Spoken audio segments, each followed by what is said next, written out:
Well, good morning, everyone, and welcome to our session. This is a panel discussion from professional organizations, more than just a conference. And I am excited to have a group of leaders here from the different states, organizations, and science organizations that support teachers. I'm Sarah Torres. I'm going to be the moderator for our 30-minute panel discussion, and I represent the Arizona Science Teachers Association.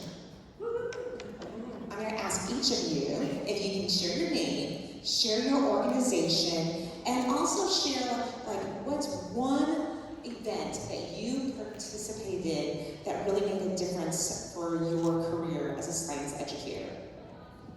Good morning, my name is Kellie Boquet. I am the president of Louisiana Science Teachers Association.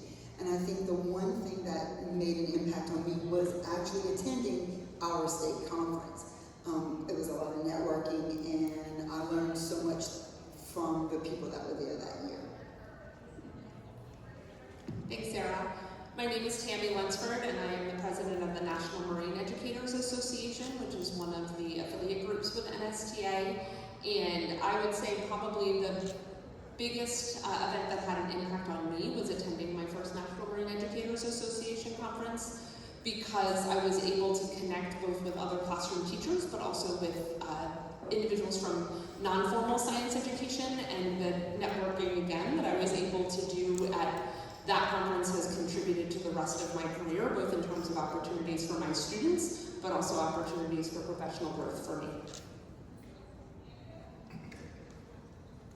Hi, I'm Peter Kellie. I'm the president of Delaware Teachers of Science, and the most memorable thing for me, for my organization, was when I was a young teacher, first year, and I attended a rookie science teacher weekend. It was a very formative event in my life. So that's mine. Kevin Niemi. I'm retired from the University of Wisconsin-Madison as a science educator. Did 25 years of supporting K-12 science teachers through programming efforts. Probably early on, it was working on a conference committee and getting involved with a network of organizing state conferences. And that led to obviously a whole number of leadership positions. And currently I run with Ozzy from NSTA, the chapters and associated groups, which I took over from Sarah. And that again is at the national level, and I've done a lot with NABT, NSELA, and SELA, all those kind of national groups. And one last statement is you got to volunteer. That's the best way to get involved, is just say, I want to do something, and talk to your leaders at your organizations.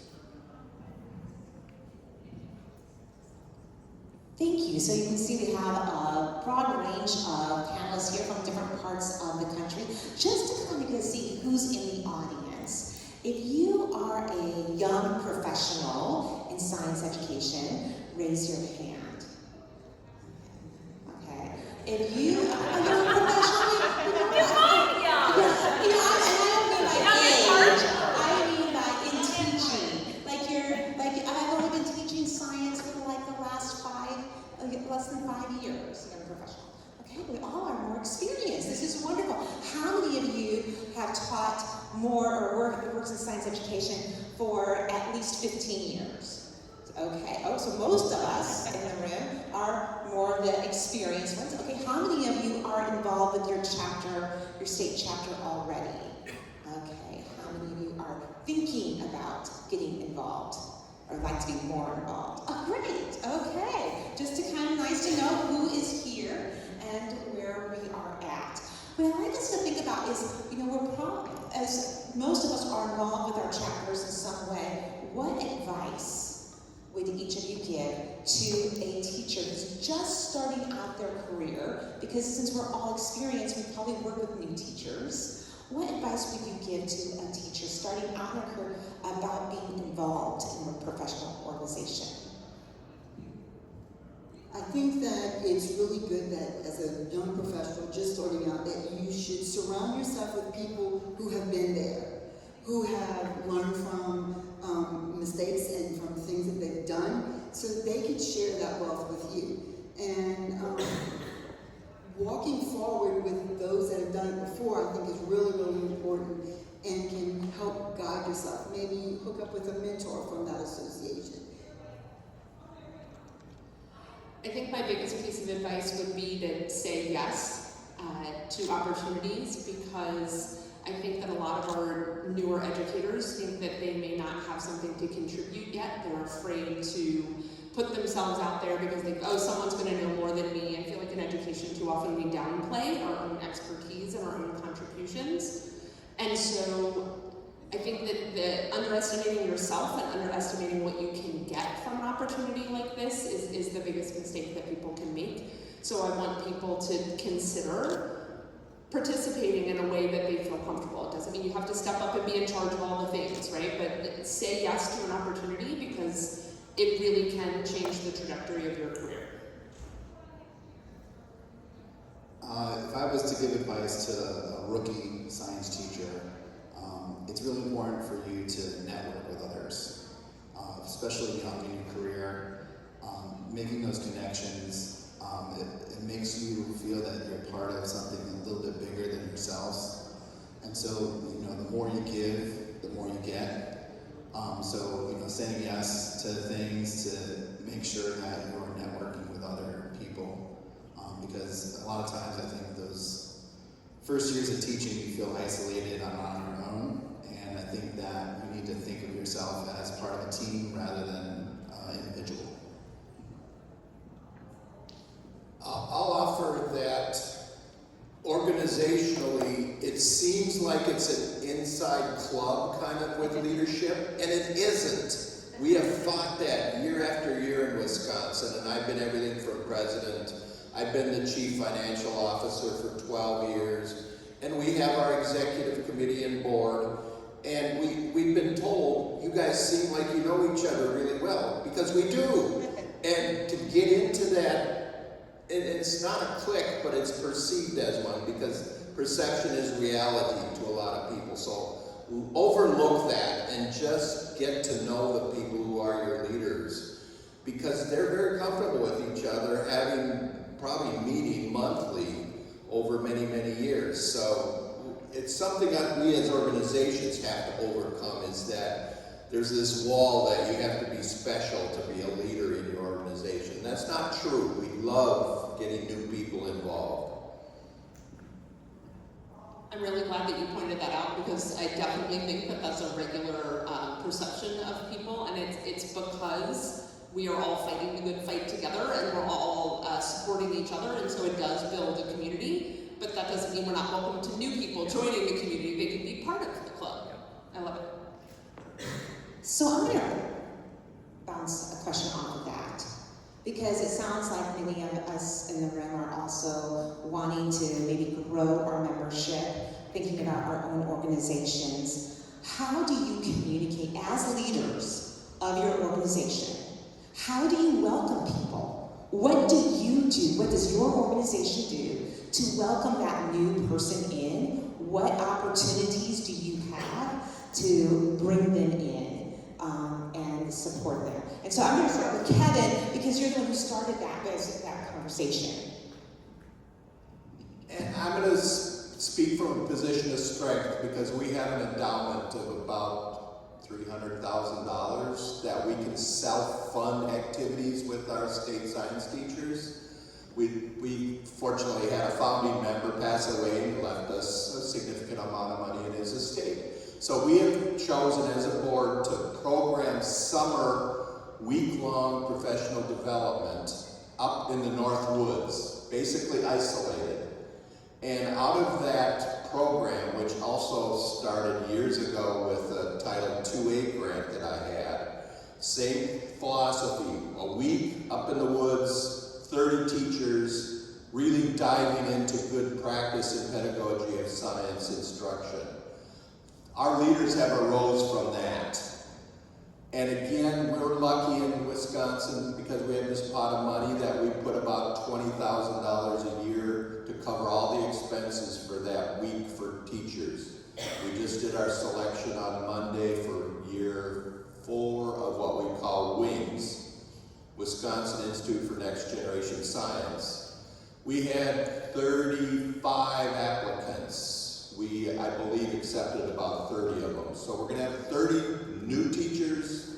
veteran teachers coming together to really bond. We do a lot of nice, I'll just say, drinking at night to socialize and play cribbage and play all kinds of games to make that community, make them feel accepted, and that's led to many of our leaders now emerging from that program. I think one of the things that I have done as a leader is trying to create an email list and just be sort of a vessel for promoting anything science education to teachers in public schools, in private schools, parochial schools. And we're starting this year to reach out to non-formal science educators, people that work at state parks, museums, aquariums, to make sure our outreach is there. But I think it's also important not just to outreach to new members, but also to maintain your current member list. So you have to make sure you're communicating and communicating and communicating over and over again. Peter's an outstanding communicator, so I have to say it's been really remarkable watching the organization in Delaware grow in terms of the amount of communication and the engagement we're getting because of that. I think that one of the other things that we've been working on in National Marine Educators is trying to find opportunities for people to do bite-sized entry into the organization, because joining a board, for example, can feel like a really daunting task, especially when you're barely surviving day to day, because what we do in the classroom is so all-encompassing. Trying to find entry level, like, hey, there's this specific event that we need help with. Could you help with this? Or hey, there's a committee that we think that you are particularly well prepared for or seem interested in, or those types of things. So finding bite-sized pieces and then individual asks. An email, hey, who wants to help, is very rarely going to get a response for so many reasons. But walking up and saying to somebody, hey, I see something in you, I've had a conversation with you, or I saw you present, or I read this thing about what you're doing in your classroom, and I think that you should be involved, that goes a really long way, because I think, like I said, people underestimate their own contributions, and so someone else recognizing them and recognizing that what they're doing is great and celebrating the good that people are doing is a much easier entry point to get somebody involved. Well, I'm coming in on the end. We do a lot of all of that. In Louisiana, we have our conference for the year, and then we do many conferences by region. And then we do a lot of volunteer. And like, for instance, the other day, we volunteered at LUMCON. It's a Marine Consortium in South Louisiana. And we'll have teachers and parents come in, you'd be great at this. You really ought to come and help us out at this thing, or at this particular function. You have a knack for that, and you're looking for the strengths in the people that are around you. We also put out our laser. It's our newsletter that goes to all of our email lists for the state, and we list all our PDs in there. And we there too, like you said, when you ask, hey man, can you volunteer for that? And sometimes it's just crickets. And then sometimes you say, hey man, we're doing this, and I know that you've done this before, and we really need your help. Then there's a little more camaraderie and more interest, and people are willing to volunteer more and be part of an organization if they think that they have that strength, and they usually do have that strength. Can I add one thing, sir? Yes, please do. I just want to add, for us leaders, we need to give resources to these volunteers. We have a handbook that has every committee's responsibility, every director position, their responsibility. The conference committee has its own handbook that lays out what is expected of you as a volunteer to carry out your duties. And that has helped immensely with recruiting for our conference chairs, because that's a big job. And if they have a month by month starting 18 months ahead, they know exactly what they have to do to carry out and organize a successful conference. So that's up to us to have those resources for people who do volunteer. And if you have fiscal resources, those can be helpful as well, right? So if you have an endowment, or if you have some support, because I think that's the other part that can be really daunting, is if they know that their organization isn't able to support their travel or their registration to attend something. It's scary to want to volunteer to help with something you don't even know that, or you're going to have to pay out of pocket to participate in. A lot of drawback is time. A lot of people say, look, I'm still in the classroom, I'm doing this. Everyone on our board is in the classroom or is supporting a classroom. So yes, time is always going to be a factor. However, there's a way that we can encourage the use of the time and how to better support other teachers, right? Which brings about, I'm going to ask two questions. So because of time, one is, if you are limited on time, as even as young professional teachers are, but even all of us who are experienced teachers, we only have so much time. What might be one activity, event, thought that, gosh, this might be a good way to start, but I am limited on time? When you think about that. And I also want us, that's the question going forward, and then on the question coming back, kind of give an overview of beyond a conference, what does your organization offer? Because that's what the thing is like, what do you do besides a conference? Why should I be involved? So, time, what's that limiting factor, what can I do? And then what does your organization, or what does organizations, professional organizations, offer besides just a conference? For us, as far as time, I would say something like what you had said earlier. What is the small chunk that I can do right now? Might be free for this weekend, or it might be in the summertime and I've got 2 or 3 days. That little small amount of time will jumpstart such big things. I'm good at this, I really enjoyed this, I had a good time, it was only 2 days, it might have only been 2 hours, but that little bit of time jumpstarts bigger things that are little bit small chunks of time. I would say probably one of the easiest entry points is volunteering to review, if it's for a conference, the session proposals, or if they have awards, like reviewing the award nominations for our organization every year has been a huge thing for me, because that was my entry into being involved in the board, and I get to see the amazing work that other people are doing, because as Peter said earlier, being in the classroom can be really isolating. It can feel like you are the only one every day doing this thing. So to see that other people are doing amazing things is inspirational. So something like that, or reviewing session proposals, because you can get this overview of all these amazing things that people are talking about that they're doing. Those can be really nice entry points. We started webinars. I think that's an easy entry point for a lot of teachers. It's a passive thing where they get to listen rather than perform. For students, they get to be the student. So I think a good entry point is a webinar where they can just click a button and learn something new.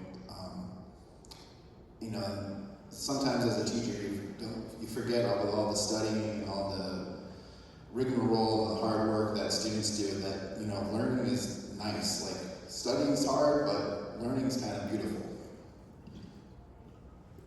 Kind of a different way to think about it is giving back to your members as an organization to get a little bit of incentive for them to give back as a teacher. And one thing we do at our conferences, we have what's called front and center grants. During the conference, for about a day and a half, they can come to our WSST booth in the exhibit hall and submit a grant proposal. 1 paragraph, 2 paragraphs on something they want to purchase or do with their students. $200 maximum, and we ask that they then present that at the next conference. So it's a way to get them involved in presenting, but we're rewarding them. We gave out about 20 of those this year. $4,000 from our coffers went back to teachers for ideas that they generated at the conference. And it was amazing how many of them were, I went to this session on X this morning and I have this idea, I'd like to implement it. Here's $200 I'm asking from the organization. and it gets them respecting and wanting to give back to the organization through volunteering. And it's led to a lot of volunteers. But again, we have money to give back to our membership, so we're in a good position that way. But making it something that they feel rewarded for their ideas, and then they want to share the next year. So, I can ask the question of what do you have besides your conference? Some of the not Book studies. but other that you see from other professionals. Yeah, book studies we do, and we purchase the books for our participants. We have an elementary committee, and they have been doing essay contests for the last 5 years, where teachers get, it's $50 if they have a winning student. The student gets a $100 check for an essay on some science themes. Sometimes it's like the role of water in Wisconsin's ecosystems. We do K2, 3, 5, middle school and high school, and give out those checks. Again, that's something additional that is outside the conference. Again, we have our summer PD. We do support any kind of activities with our directors. We have 7 regional directors. If they want to have a science day and they need to buy pizza, they can ask the board for money for that. It's in the budget. So a lot of things beside our conference that we offer our teachers, which again, because they're receiving something from the organization, gives them a little bit of incentive to volunteer back and give back.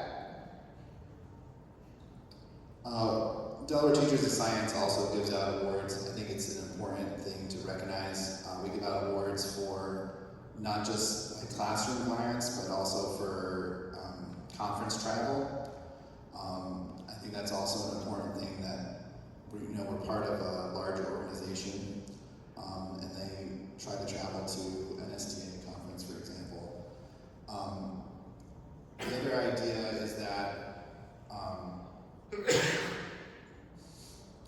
we had a grant that we wrote this year that we were part of through a local university and an industry, and we were part of an EPA grant that we got money for, and as an organization, we're trying to solicit teachers to pilot a new curriculum and putting them in that cohorts for the new curriculum and giving feedback. So similar to what a lot of them have been saying, we have webinars that we do to try to keep people engaged through the year. We have awards that we give out to non-formal and to formal classroom teachers. We also have a student component of the National Marine Educators, and so we have student grants and student awards as well. And we have a peer-reviewed journal, so our members can submit work that they're doing and research that they've done or activities that they've done and how that has gone, and submit that to the journal as well. And then a theme of communication for sure, and there's lots of opportunities in providing targeted specific information about other opportunities for professional growth or for connection with people is another thing that we work on.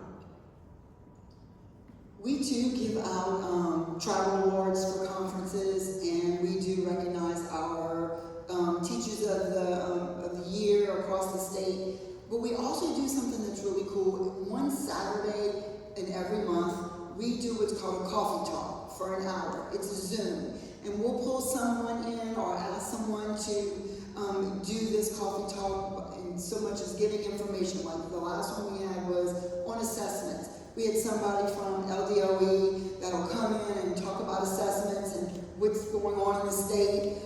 We have someone who will come in maybe and give a whole hour talk with some questions, Q&A after, about high quality materials, or what is it that the state of Louisiana is doing to promote education across the state. So it's informative, and it gives teachers an opportunity to ask questions that they wanted to ask, but to the people who can actually give them the answers. And we don't record it because we want those teachers to feel free to ask the questions that they want to ask. So that's been really popular for us. Sounds like a great way for advocacy in the nice different way of doing it. I wanted, before we close our time, are there any burning questions from the audience that you would like to ask the panelists that you may have regarding what is a professional organization? It's more than just a conference. Okay. I'll just leave it alone. What's something that you've seen this last year, like a new resource, you're like, ooh, super cool? Okay, so I'm going to repeat the question is, what is a resource that you may have seen this past year and last year that you say, ooh, this is really cool that, gosh, teachers should know about? Well, I gotta tell you, it's always about learning, right? So I had an opportunity, I applied for a grant to go to a conference. Because I'm still a school teacher with this many funds, and I was granted the scholarship to go to the Marine Educators Conference. And I've always, growing up, I wanted to be a marine biologist, right? Life took over, now I just teach biology. And I learned so much at that conference. Even after teaching for 30 years, there was so much things that I could steal from other teachers, and it was a really good experience. That warms my heart. That's so awesome. I think the thing that I'm most excited about right now is one of the things that we've been working on is a blue technology aspect to what we're doing, and we have a whole day at our national conference this year specifically related to robotics and other types of technology, and we've been building partnerships with industry and some funding to get new teachers to go to that, because everything that we do now is so much more technological than when I was taught. And I can't keep up with the technology, but the industry professionals are the ones that know exactly what they need, then they have the technology and want to share it, and they're trying to recruit their workforce. So trying to build those partnerships and seeing what I know is going to be just truly remarkable for kids in terms of how they can learn those skills. That's the thing I'm most excited about right now. Within the last year, I would say a thing that I've come across was a program called My Short Answer. It's a way for students to kind of play Kahoot, but with their writing. And I think that, if you can give students a voice and make them the content creator rather than the content consumer in the science classroom, I think it's really important, and I think that is a great entry-level way for students to get really excited about science writing. What was it called? My short answer. Making Sense of Sense Making, is that the book title? We used that in book study, and that went over very well. By T.J. McKenna? What? By T.J. McKenna? I don't even know. It's T.J. McKenna. I'm retired, my brain is starting to fade. But that was very popular with the whole move towards sense making of data sets and things of that sort. I'm sorry, yours again. What's the short answer? My short answer, it's all connected. Any other questions from the audience? Go ahead. If you live in a state where it's a very large disparate group of people, how would this panel advise, like, going about bringing more people to the table or making the organizations that we have a little bit stronger? So the question is, if you live in a large state, possibly, or in regards to geographic areas, how do you bring people together and to, is that what I'm hearing you say? Yeah. And to make it more, Even through Zoom, or even like to want to. and how to build those partnerships across the state among your members. Okay, I think, go ahead. I talked about the WINGS program, which is in the North Woods of Wisconsin. We have some urban teachers who are afraid to go into the woods, so they don't sign up for it. So to address that group, and it's primarily in the southeast corner of Wisconsin, Racine, Kenosha, and Milwaukee, they are afraid of bears and wolves are going to eat them, and we do wolf howling, which is really cool when they answer, but they just won't sign up for it. So we're trying a one-day mini version of the same program in Wauwatosa, which is a suburb of Milwaukee, to try to address that population of teachers who are just not going to sign up for our WINGS program. So it's specific to that group. And I'll go back to conferences. We rotate around the state, so at any time, every 5 years, it'll be relatively close to every teacher in Wisconsin. We're kind of running out of sites. They're pricing themselves out of it, but I think by rotating our conference, it makes it easier to try to reach all teachers. And we also rotate our board of directors meetings around the state. Our summer one is coming up in June, and we've been all over the parks to make it easier to volunteer to be on the board and not have to travel so far, even though we pay travel reimbursement. I come from Delaware, so as far as the small state, we're the second smallest, but I come from upstate New York originally, and the small state of Delaware, for some reason, like, people don't want to travel more than 20 minutes from their homes. You're not comfortable. Yeah, so like, I don't know, you're stationary to your neighborhood, but I don't know why that is, but so we usually try to have somewhere in the middle of the state in Kent County, or Kent County adjacent, so that we include, Sussex County teachers, Kent County teachers, and Newcastle County teachers. There's only 3 counties in Delaware. I know, you could tell, I was like, I'm just gonna skip right over here because I know our state is just so small, I'm so sorry.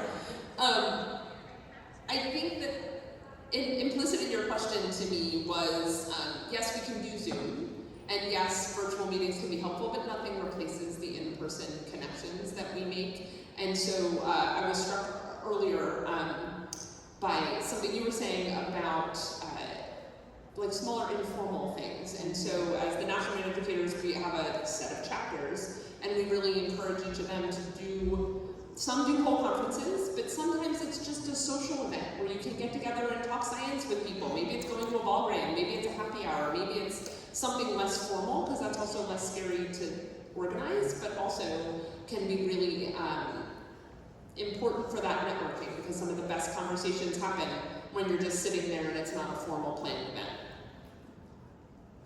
That's what we do in our small little mini conferences that we have.